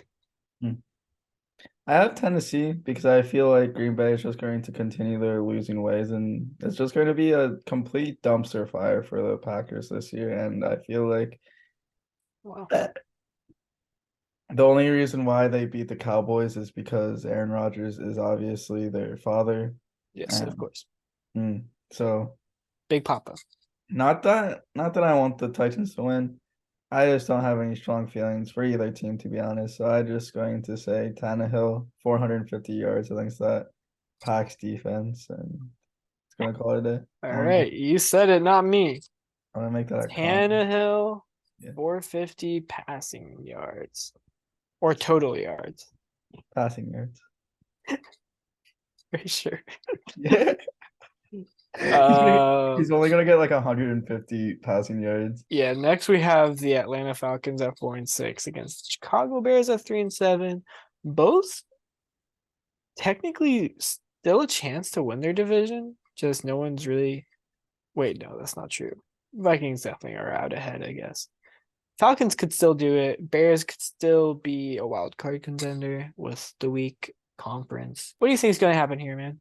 Weak conference, no, I was joking. I think the Bears are gonna win because every time I put trust in fucking Falcons, they always disappoint me. They always disappoint you. We can't. I'm so happy you picked the Bears because I'm tired of the fucking Atlanta Falcons ruining their week. And yeah, I just go home and I cry every time they lose. Me too. There's sometimes Titus and I are just crying together over the Falcons' loss, and Yeah, the reason why they're gonna lose is because of Justin Fields. He's gonna have 200. Bro. He's gonna have 106 rushing yards and 3 touchdowns. As long as Justin Fields is putting up these numbers, I'm not betting against the Bears. Because like as their defense could let up 1,000 yards. And I would still be like, well, it looks like Justin Fields gonna put up 1,001. You know what I mean? It's just like that's how he's looking right now. I'm not gonna bet against it. Obviously, Lions were able to match that production, but will the Falcons? I don't know. Yeah, I don't think they will. But you got Buffalo versus Cleveland. Fuck the Browns. I got Buffalo. Yeah, Buffalo, they're not gonna lose again. Especially to the Browns. Not at home. I mean, Chubb might rush for 300 in the snow. I wouldn't put it past him, but the Bills will still fight back. Nyheim Hines. What did I say? What was my prediction there? Oh fuck, I forgot what you said. I think you said 400 rushing yards or 400 Right. total yards. Nyheim Hines, 400 total yards. I stand by it. Chubb too. Imagine Chubb too. Historically best running performance in the entire history of the Both NFL. sides, yeah. That's where I'm at right now, man. I don't know. I don't have any other opinions, honestly. Same. Philadelphia versus the 8-1 Philadelphia Eagles versus 4-5-1 Indianapolis Colts. I got Philadelphia because fuck Titus. That was a loving heart. I was just being a little bit of a comedian there. I don't. Yeah, real funny. I think the Eagles are going to win and bounce back from their terrible loss against Washington. And you know what? I can see. I'm pretty sure you got the Colts here, but I would not be shocked if you picked the Eagles. I got the Colts, baby. So here's why. And I think this is actually very important. Okay. Jonathan Taylor is the greatest player in the NFL.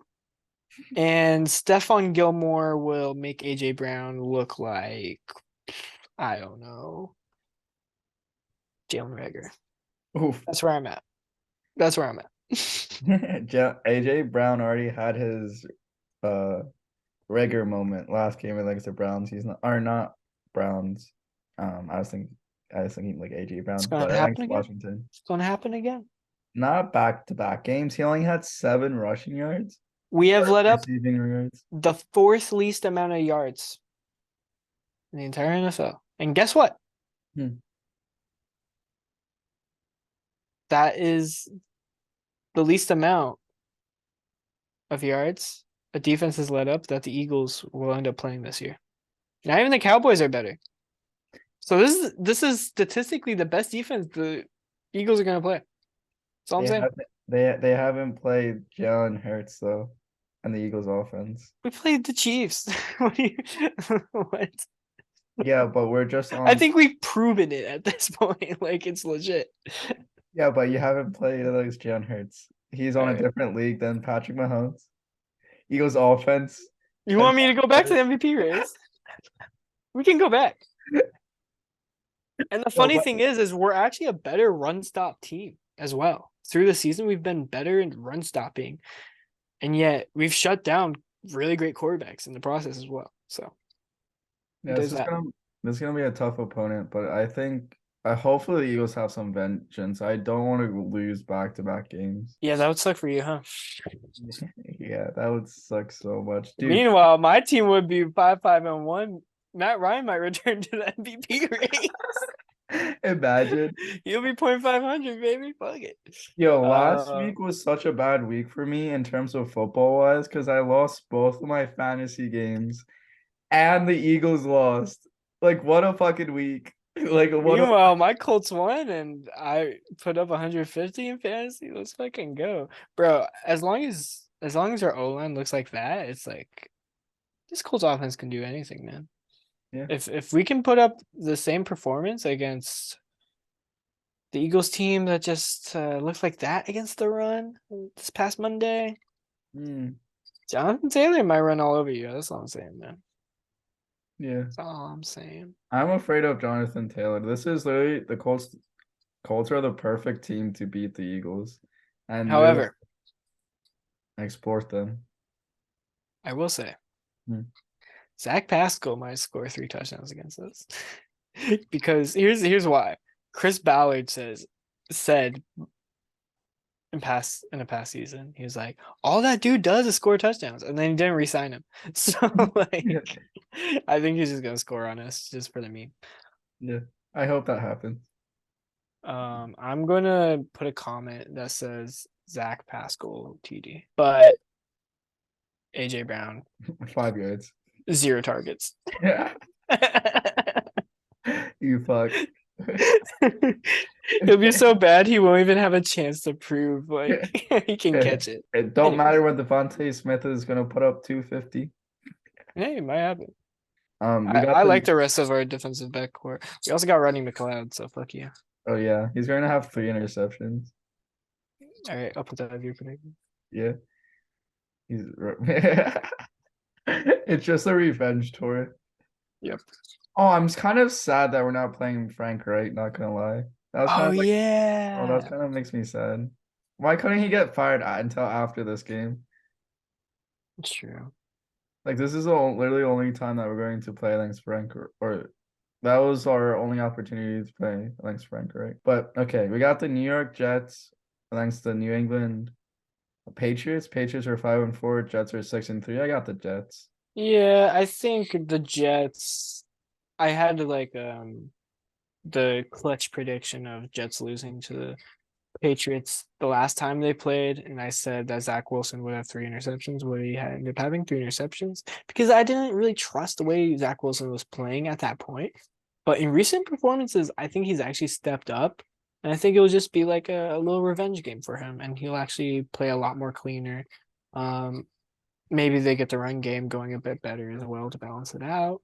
Plus, I don't have any faith in the New England offense, so I think realistically, it's just like Jets have to clean up a couple things on offense, and they got the game. So, And then you got okay. I guess for the same reasons why I had the Jets as you do, it's just I feel like Zach Wilson's gonna prove himself, in that Jets defense is up and coming. Not up and coming, but they're still steadily having the same pace. And I just think that at this point, I don't know. I don't see much stopping the Jets because I feel like they got into their groove, and it's November and December football. It's November ball right now, and I feel like they're gonna improve themselves in this time. And yeah, it's just gonna go up from here.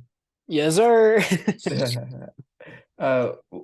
We got the Los Angeles Rams 3-6 against the New Orleans Saints 3-7.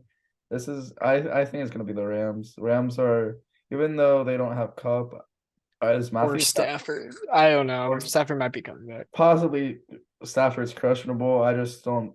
I don't know. I feel like this is gonna be a really close game, but I don't know. I just see the Rams winning because they're the more complete team, and yeah, I think the Saints' best option is just, I guess, no, never mind. The Eagles' energy is going to force the Saints to lose this game, and hopefully, I don't know. Hopefully that the Rams can win this game, but that's all I'm saying. Yeah, I'm actually going to go with the New Orleans Saints. Although I see what you're saying about the Rams. They could have some like random crazy game where it's just like Wolford throws for 400 yards. Allen Robinson gets 3 touchdowns.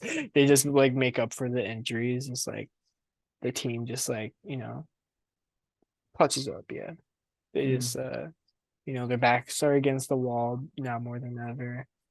Yeah, but I also feel like Saints are also at that point where they're kind of due. I don't think they're as bad of a team as people think they are. So I think it could go either way, but I'm just gonna lean towards the Saints for the pure factor of disagreeing with you. You didn't know that I was picking the fucking Rams.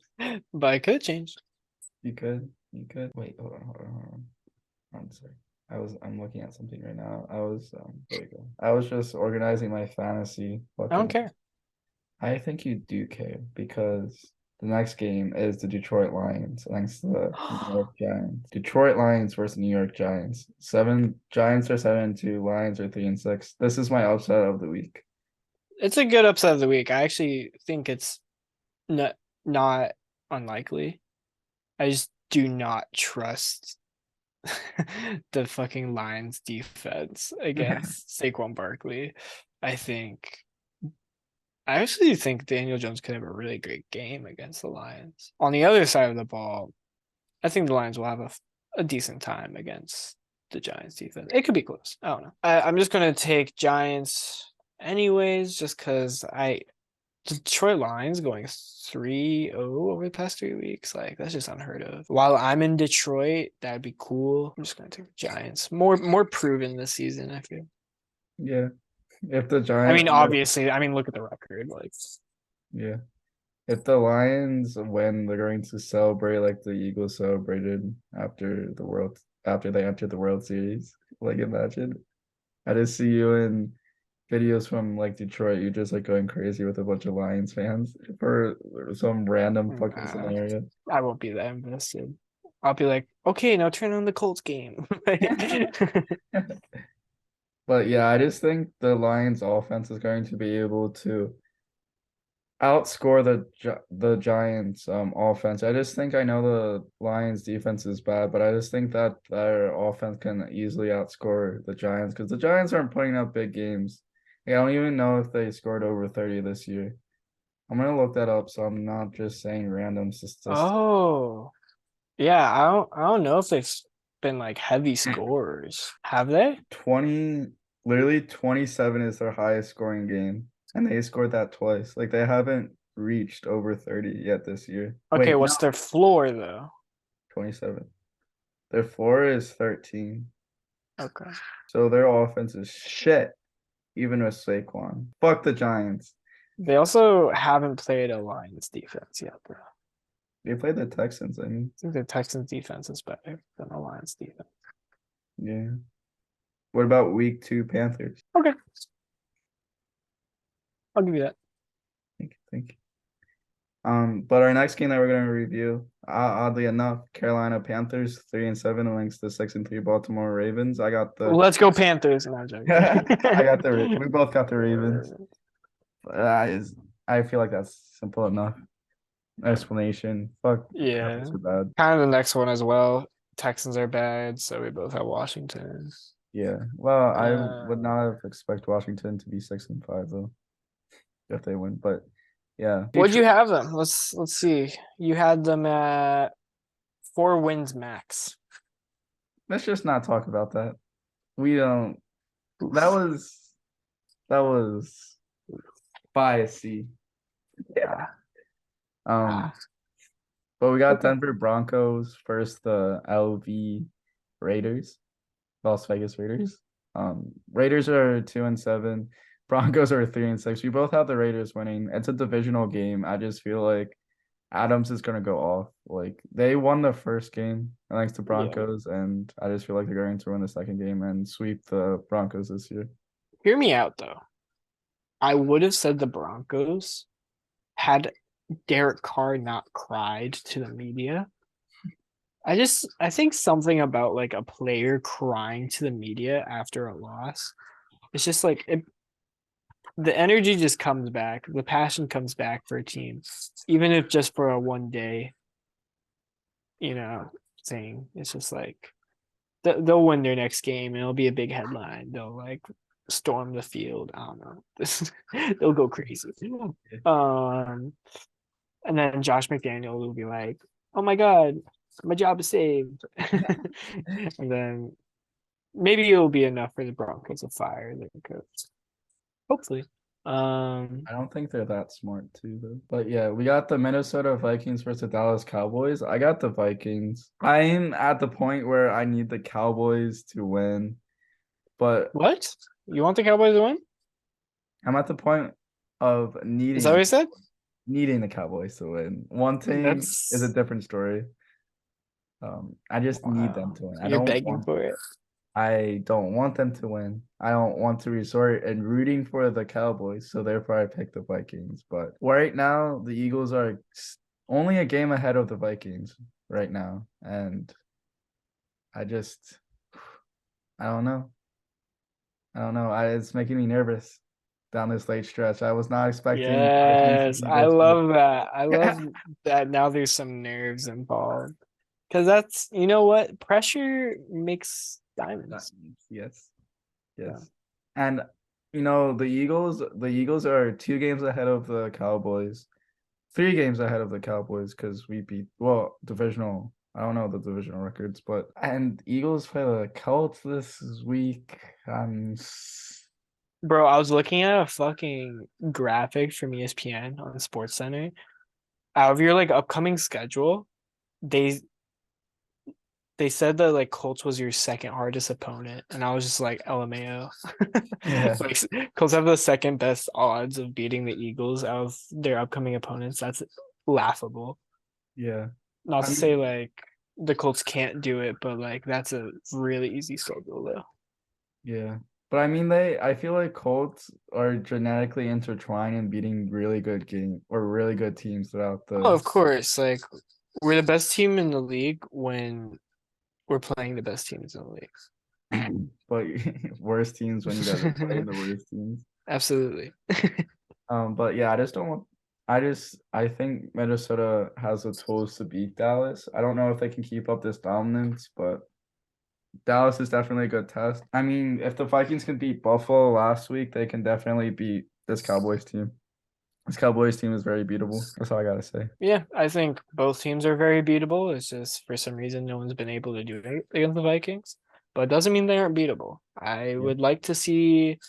This will be a really interesting defensive battle, actually. As much as like their offenses are very good, I think CeeDee Lamb and Justin Jefferson will both be studs for a very long time. And even like running games. I think this will be a very, very fun defensive battle. And I wouldn't be surprised if Prescott and Cousins combined for 3 turnovers. I'll actually comment that. Yeah. That's a very good prediction. Predictable. I'm not gonna.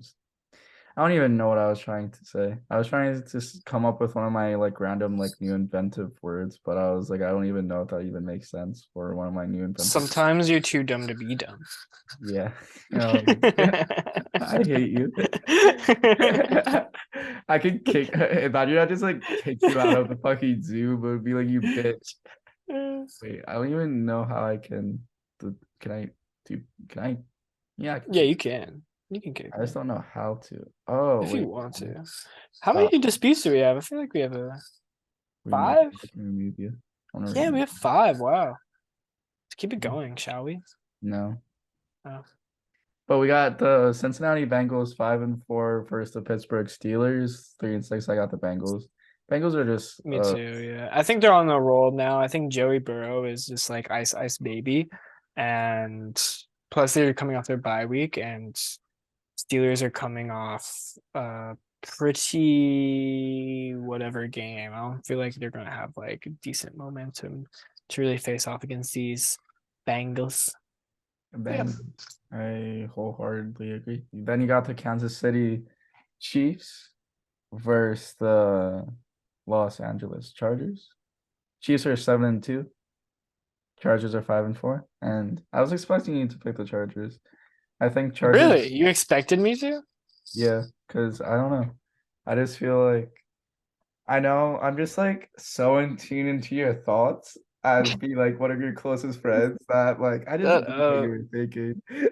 But I don't know, because like this was a coin flip for me, and I think it's the same reason why you might have picked the Chargers. Is just that it's a divisional game, and Chargers, this matchup is usually a good matchup, and it's usually close, and it usually goes back and forth, especially this past couple of years. And I can see the Chargers beating the Chiefs, but I just went with the Chiefs because I think Mahomes is on a streak, and I just think. Oh, absolutely, he's on a tear, but I think it's going to be a revenge game in like multiple ways. First of all, if they win this, they're only 1 game behind the Chiefs for the division, which is actually crazy to think about. Like this being close after how underwhelming this division has been compared to like the expectations. The fact that there's actually like competition there would be very interesting, and I'm here for it. Secondly, the Chargers already lost to the Chiefs in prime time. and it was pretty close still. So I think like that's another area for like revenge. And then finally, they just lost in prime time this past week. So I feel like it's like a lot is adding up, and I think the chemistry of Palmer is starting to get there. Palmer Herbert, that is. And I think even like Eckler could have a really good game against the Chiefs because I don't really trust that defense overall. It's definitely not the Chiefs defense. I mean, not the 49ers defense, but the Chargers just played. So I think there's actually a lot to look forward to. Plus, the last time we saw the Chiefs against the Chargers had a pretty decent time containing Travis Kelce, if I remember. Obviously, there was that like very clippable moment where Derwin James like threw Travis Kelce down or whatever. Here, let me look up his stats that game. I'm pretty sure they did a good job against him. It is Oldham looking up. Oh shit, yeah. He actually that was his worst game this year. 5 catches, 7 targets, 51 yards. For comparison, I mean he had 17 targets just 2 weeks ago. Like, so to only get 7 targets that game was pretty crucial. Yeah. I think this is an opportunity for him to just like have a really bad game once again. Travis Kelce, rip my fantasy, but it happens. And for those reasons, I'm out. I'm switching over to the Chargers. Oh, are you actually? Oh, but yeah, that'd be that's wild. why it was. Shut up. Imagine I convinced you that hard. Like I had just such a good argument. You were just like, damn, yeah. All right. Yeah, I can't dispute that honestly. So you change all your disputes as well. Like, this guy's on a different level right now. Like he knows football. Like he's playing chess, bro. Like he's gonna get like at least a few wins this week. You could do that. You could just change all your picks and then you just keep the lead over me forever. That'd be so scummy. It'd be really scummy. Yeah, final game is 49ers with also a back-to-back primetime games. Same with the Chargers. Back-to-back weeks, that is. Against the Cardinals, another divisional thing. Both coming off of wins. So yeah. Pretty good. I have the 49ers, and I feel like every time we have the 49ers and Cardinals, I always bring up this point is that this division, when they play together, is so reminds me a lot of the NFC East, where it doesn't really matter the record, but they always play each other super hard. I mean, I guess that's what it's really like entertaining games. Very entertaining. I feel like that you can say that about a lot of the divisions, I guess. No. Like AFC West comes to mind. But I don't know, just something about I would not say AFC South games are entertaining. Yeah, that is true. I'm just like trying to think of like some other games. I guess like the Jets division is AFC East? Not really. I feel like with the Patriots dominance before Tom Brady left, I feel like they always destroyed them. I also just don't really feel like their rivalries are like super set in stone. Like obviously there's just the divisional aspect, but I don't feel like any of them like really hate each other. Yeah. Like to the same way that like Rams 49ers fans hate each other, Cowboys, Eagles. Yeah. Yeah. Yeah. I this was another coin flip. I could see it going either way, but I just feel like I believe he's out this game. I'm not quite sure. I don't know yet. I don't know if it's confirmed. Like the Cardinals offense is definitely struggling, so I think the 49ers will win with just their defense and overpower their offense, and that's how they win. Like I guess that's how they've always been winning the past few years. I have the quote. They said, "We'll see." Solid. Nice. That answers all my questions. Kyler Murray is now 0-2 since the new Call of Duty released.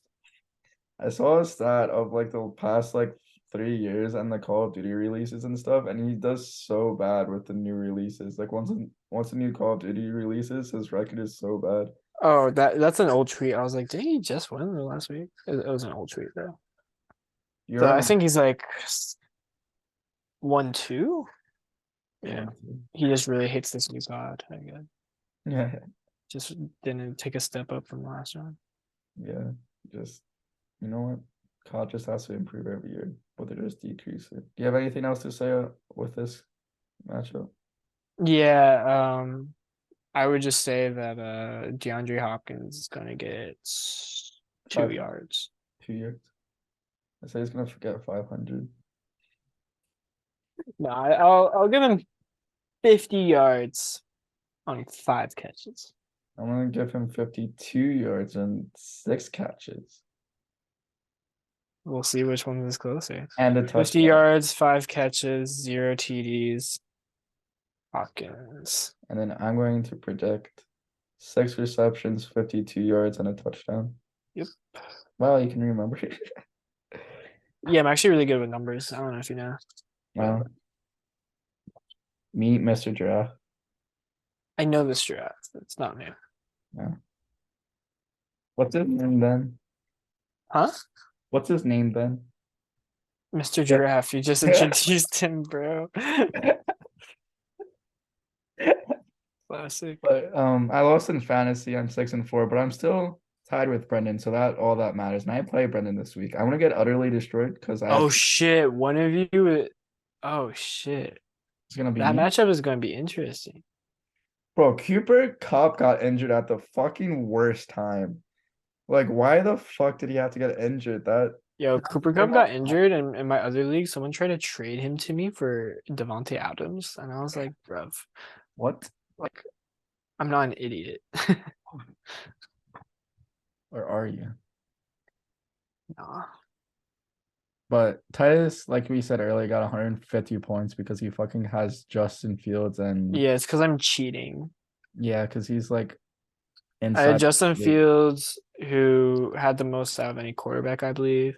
Jonathan Taylor, who had the most out of any running back that week, I believe. I don't know. Did Kelsey have a good week? No.